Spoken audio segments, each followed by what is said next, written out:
Hey guys, today we are going to be looking at the end of the Cold War, and we're going to be spending quite a bit of time looking at Germany, how Germany was divided, and the Berlin Wall, and how that wall really symbolizes the Cold War, and when it falls, how that symbolizes the end of the Cold War. If you don't really know what I'm talking about with the Berlin Wall, that's okay, I'm about to explain it all. As I go through this lecture, please make sure you are taking notes and pausing if you need to write things down. Okay, so this is a reminder, and this picture should look familiar. We've seen it in another lecture already. But after World War II, Germany gets divided. So it is divvied up amongst all of the Allied powers from World War II. And so in the picture, as you can see here, we've got all of Germany.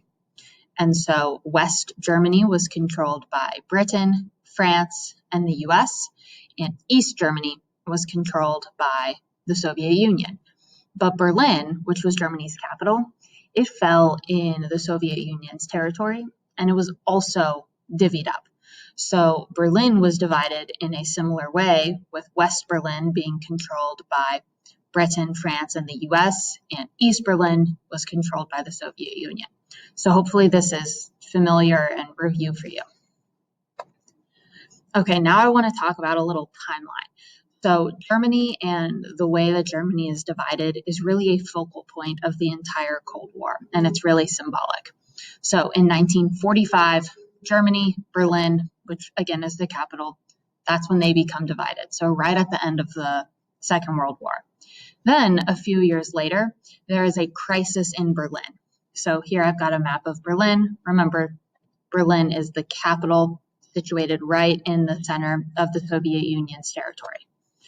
So in 1948 and into 1949, there within Berlin, the Western nations, so France, Britain, and the US, are having some trouble controlling West Berlin's economy. And the Soviet Union is really having a major hand in controlling the economics. And so they institute a new currency to kind of take control back. And the Soviet Union does not like that. And so they actually set up a blockade. So they block off all of the roads, they block off the canals, they block off the railroads. And so food and coal and like really crucial supplies aren't able to get into West Berlin. Remember, West Berlin is entirely surrounded by communist nations. East Germany here, and then, or East Berlin, and then East Germany, all surround. So the US, Britain, France, they're in a really tough spot because do they kind of just give up West Berlin or do they do something about it? And so what they do is they bring in planes and to drop off supplies, and that's known as the Berlin Airlift. And at the height of this campaign, a plane was landing in West Berlin every 45 seconds. So this showed that the US and Britain and France, we weren't going to back down. We weren't going to give up. We were going to push back against the Soviet Union. So this was a really symbolic moment at really the start of the Cold War. And it was also really important because this was a moment when the Soviet Union and the US are actually kind of going head to head.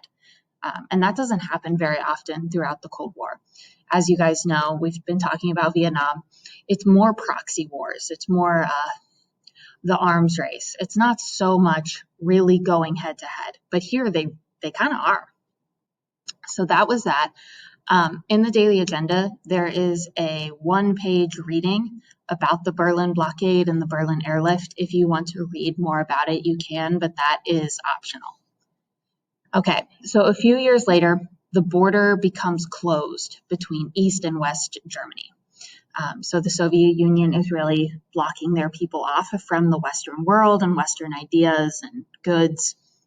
A few years after that, it becomes, you're not allowed, if you're in East Germany, you're not allowed to leave. So not only is the border closed, but it becomes like illegal to leave. A few years after that, the Berlin Wall is built. I've got a picture of the Berlin Wall here. You can see this colorful side is West Berlin. We're going to look more in just a couple minutes at some of the different art that people put on the wall in West Berlin.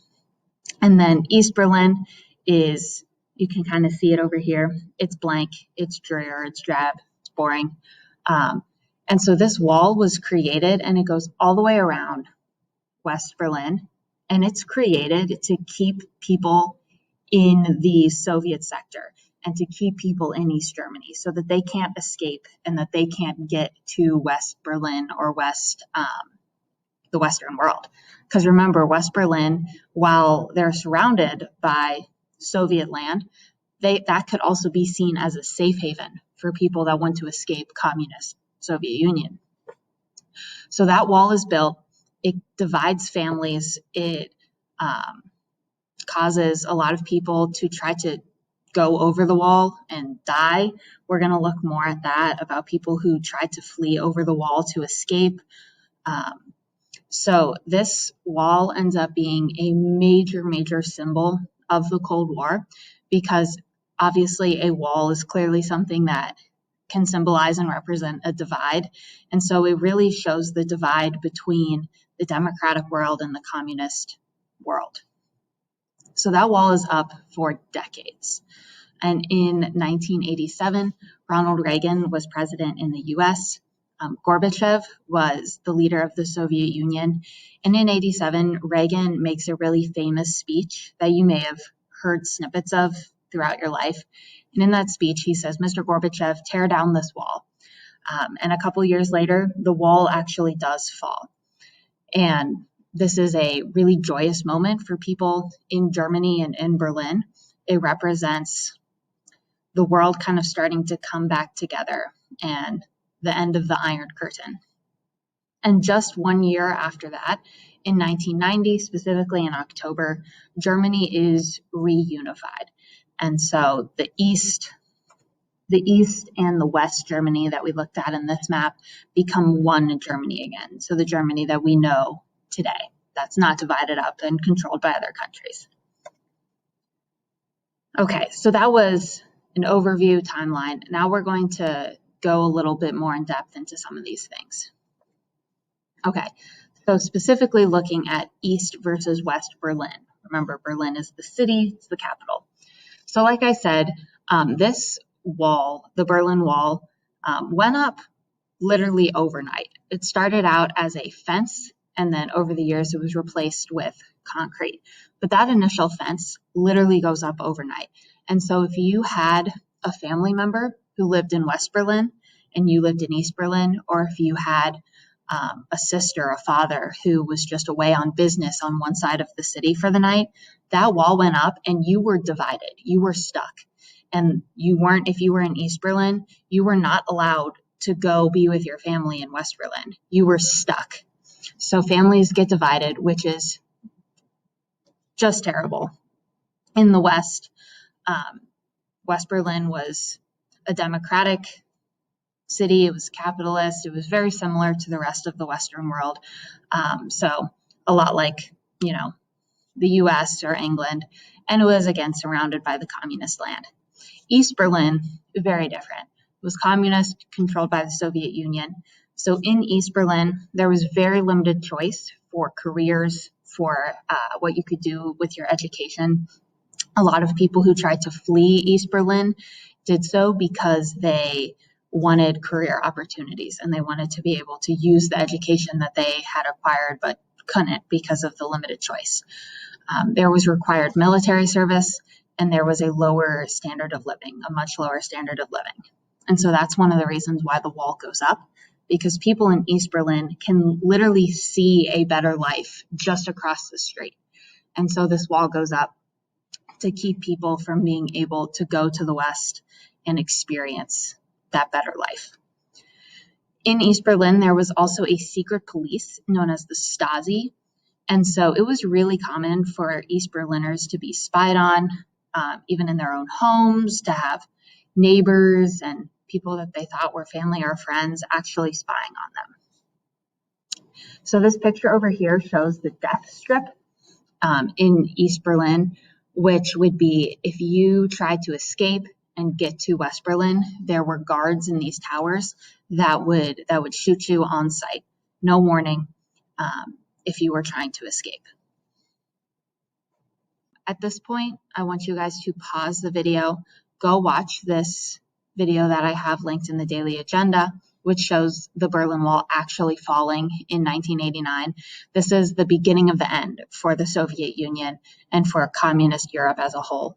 In 1989, the wall falls, people are in the streets, they're singing, they're cheering, they're yelling, they're standing on the wall, they've got pickaxes.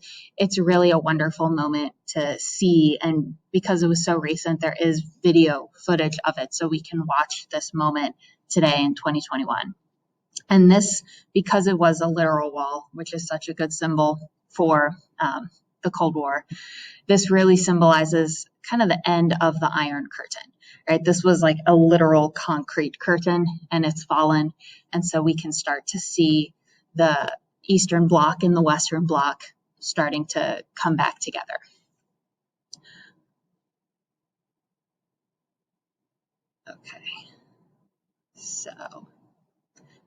Okay, hopefully you had a chance to pause that video, to pause this video so that you could go watch the Berlin Wall falling.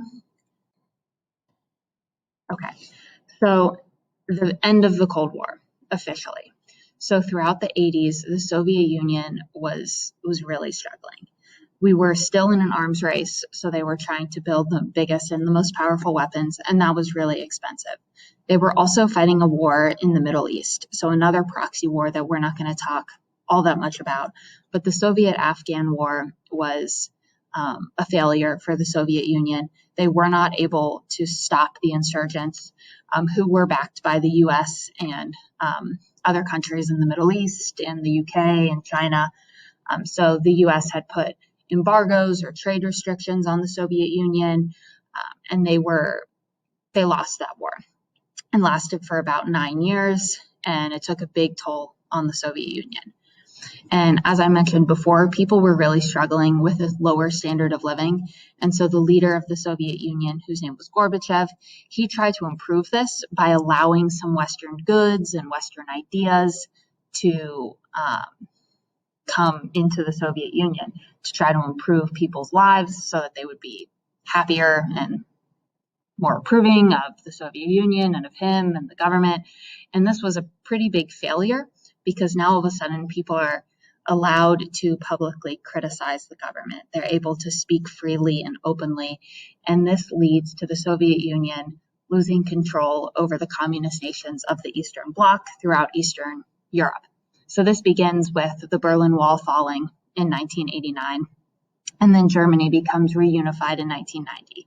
And then throughout Eastern Europe, there's elections held where communist leaders are being overthrown, and Gorbachev actually allows this. So everyone expected him to send in tanks, and this first happened in Poland. They expected him to send in tanks and to not let those elected officials take office, but he didn't. He allowed it to happen. And so then in 1991, the Soviet Union officially collapses and breaks up into different republics, which is why now the Soviet Union is no longer the Soviet Union, but Russia and then other smaller countries in Eastern Europe. Okay, so that is that video. If you need to go back and rewatch any pieces, or if you haven't watched the Berlin Wall falling video, please do that and make sure that you got all your notes fleshed out for me.